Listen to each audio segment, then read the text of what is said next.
इस fish farm की वजह से ये government high school Sheikh Naseem Ahmed Khan तबाही के किनारे पे खड़ा है। सारा स्कूल जो है ना सीमा कलर से के लपेटे में आ चुका है। इस तरह से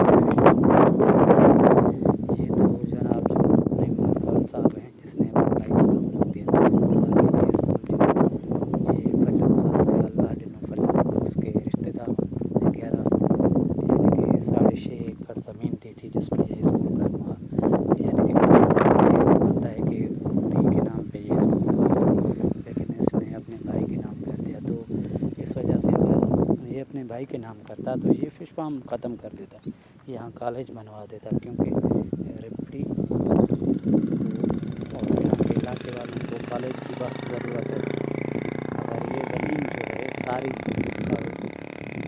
इसके स्कूल को दे दे और यहाँ एक पार्क भी बन जाए तो ये बंदा क्या ले जाए।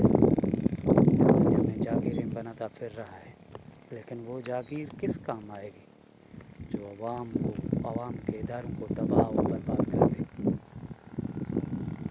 मैं कहना चाहता हूँ मिस्टर नईम अहमद खान को कि इस फिश फार्म को बंद कर दो। इसकी वजह से ये जो सरकारी काम वैसे भी सालों में होते हैं, MBA में पैसे खा जाते हैं उनके ठेकेदार, वो तो और सही रही सही कसर जो है आपके इस फिश फार्म में कर दी है कि सारा स्कूल डेड लेवल बन चुका है। कोई भी यानी कि घास हमें इस स्कूल में नहीं नज़र आ रही। सेम व कलर तबाही और बर्बादी।